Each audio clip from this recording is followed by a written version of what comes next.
Hello, my name is Peter Salisbury and this talk is about the public controllable Christmas lights on our church tower, and the talk is in 4 parts: an introduction, something about the hardware, then the software, and finally a demonstration. So let me start with the introduction. First of all, to say I'm the Vicar of Lymington, and Lymington, as you may know, is a busy market town on the south coast, just overlooking the ferry across to the Isle of Wight. The church itself, St.Thomas Church, is at the top of the high street, and not only at the top of the high street, but with its church tower and its distinctive cupola, is the highest point for miles around and a landmark as sailors come up the Solent. As the parish church, we're committed to sharing this beautiful building with everyone in the community. Hence the idea of making our Christmas lights a publicly shared resource. Let me take you inside the church.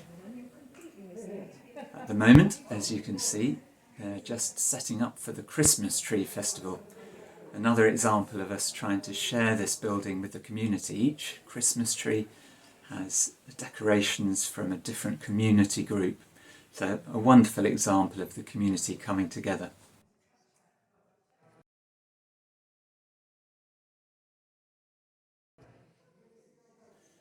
In the heart of the building we find the bell tower, and if we go up a few short stairs we come to the ringing chamber, where we have a ring of 8 bells which are rung every Sunday and during the week as well.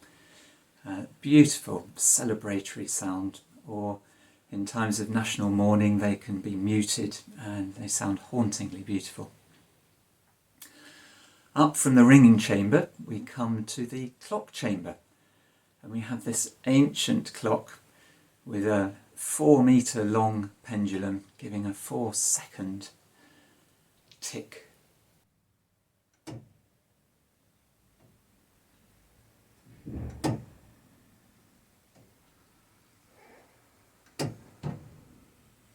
Wonderfully calming sound. Of course, me being me, the clock is now computer regulated. There's just a very small weight that's moved up and down across the face of the pendulum to keep it in time with internet time. So we go up from the clock chamber, past the 8 bells, safely down, and all the way up a metal ladder onto the roof of the tower.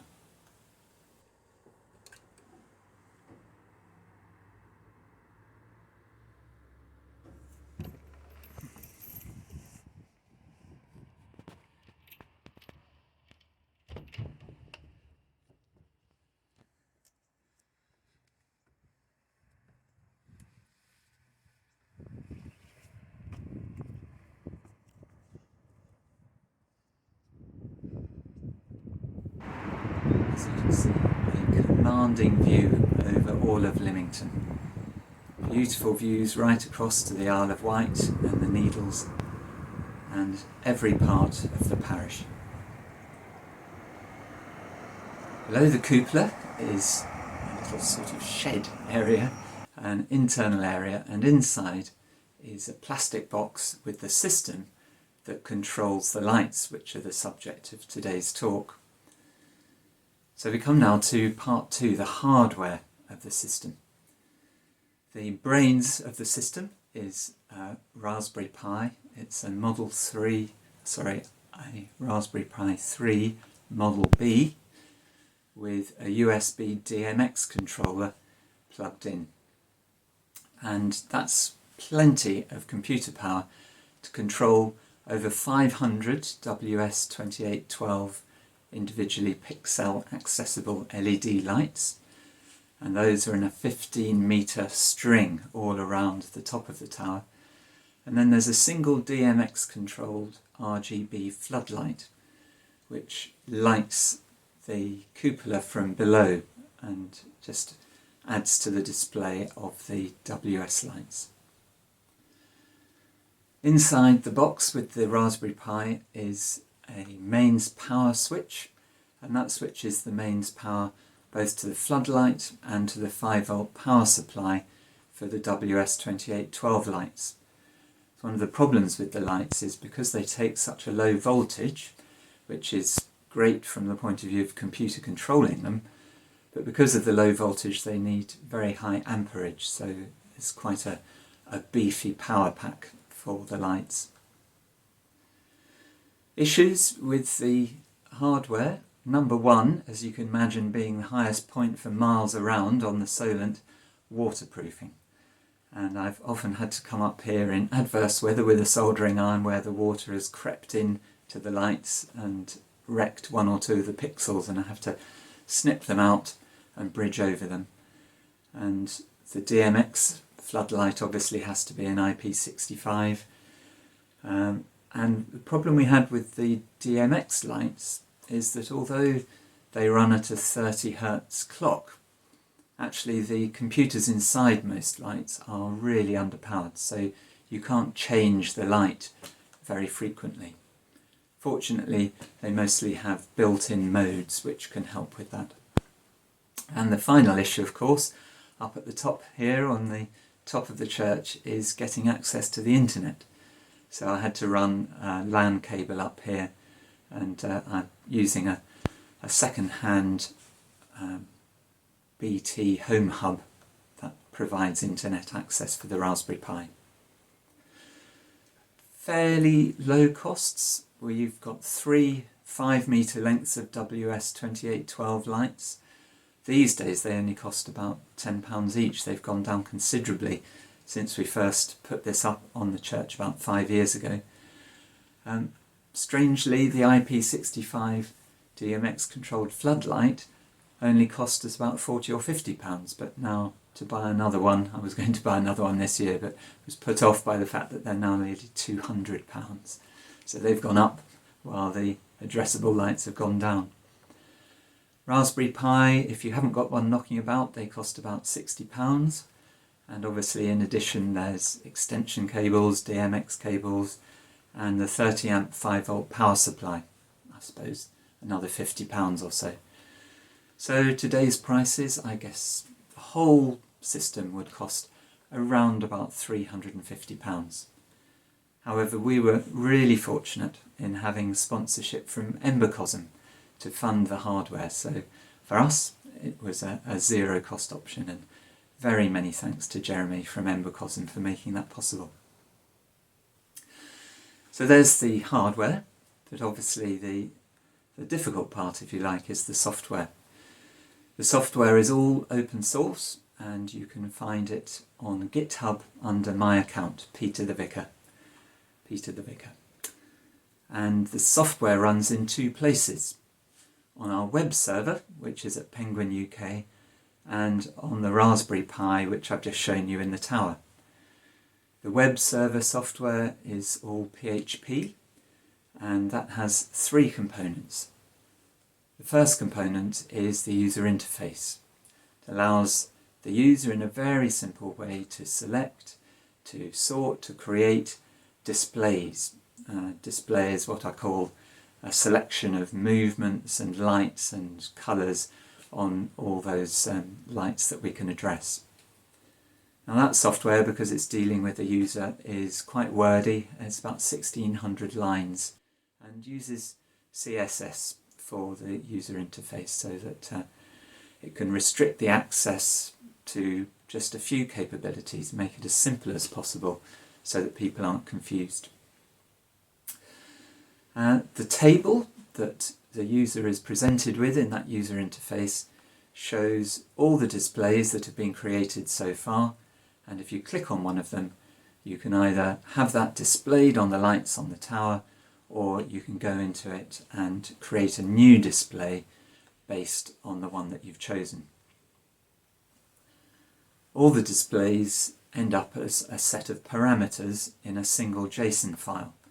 Each display is given a unique ID, and that ID identifies that set of parameters. When the display is selected by a user, all that happens is the ID of that display is put into a queue to be shown on the church tower.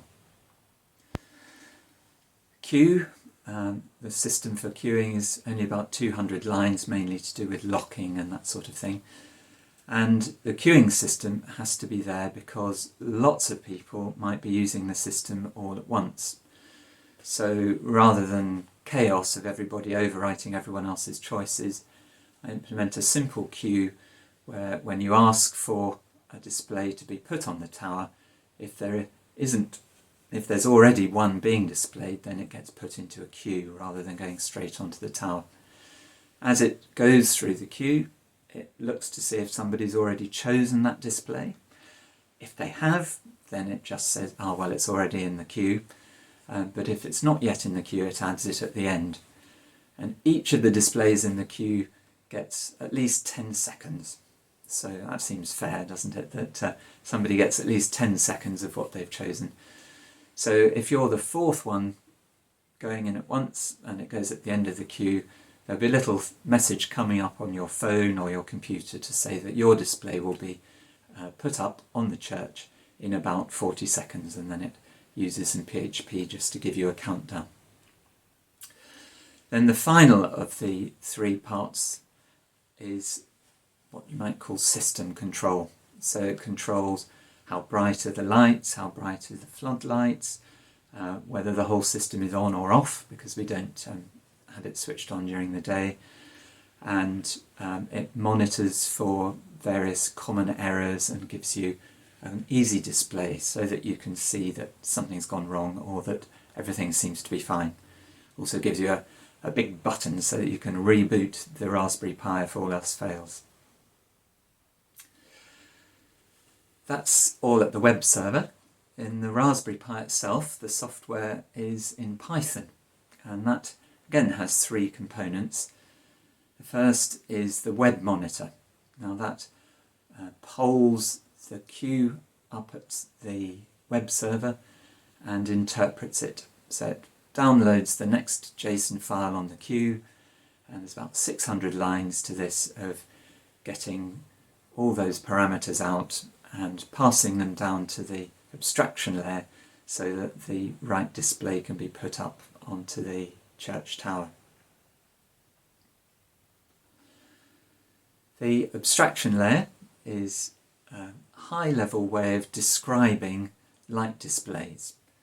It's fairly complicated stuff. It's about 900 lines of Python, and it allows you to define light displays in terms of colours and blends and repetitions and movements and brightness fading and that sort of thing, rather than having to worry about individual pixels in the string of lights.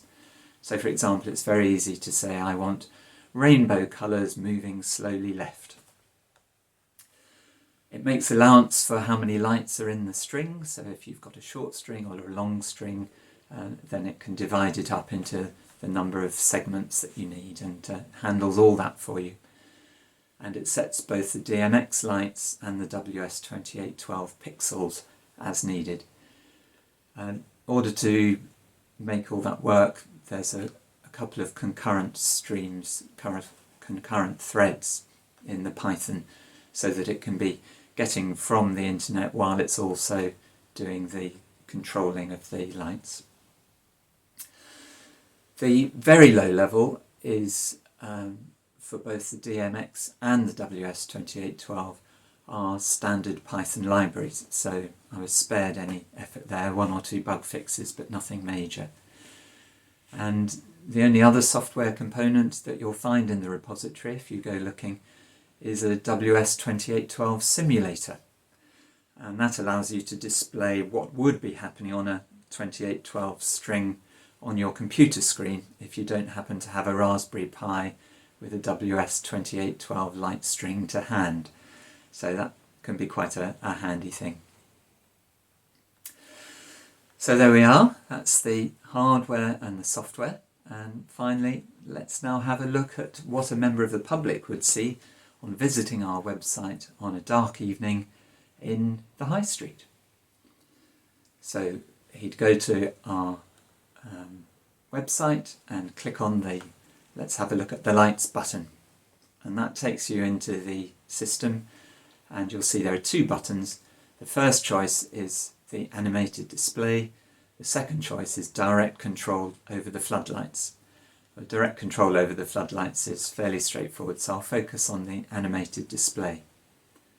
If you click on that button, it brings up the table of displays that have been created so far. I keep the top 20 most popular from the previous year to start things off. So even though we're early in the year, you can see there are already quite a few displays there.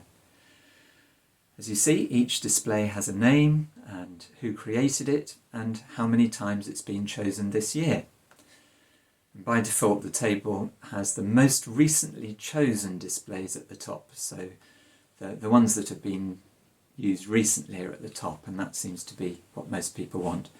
But you can change the sort order, so you can have the most popular at the top, or the one that's been most recently created, or something like that. When you choose one of the displays, you can either do what most people do, which is to say, put that up on the church and all the world can see it. But another option is that you can change it. So it opens up a editing interface where it's pre-filled everything from the display you've chosen, but you can change all those parameters, or as many or as few as you want, to make your own new display. So let's choose the display which has always been the most popular, rainbow. So it's nothing in the queue, it's being displayed immediately.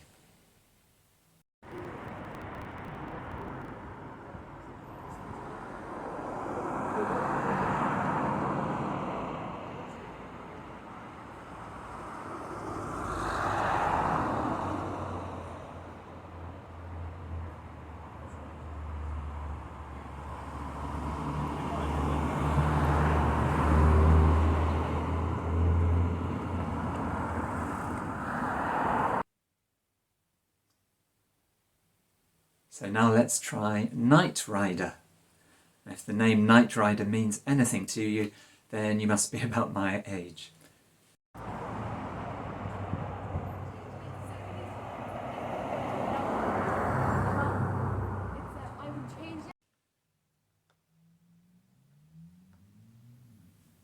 And finally, let's have a look at one that was created by the public called Fortnite.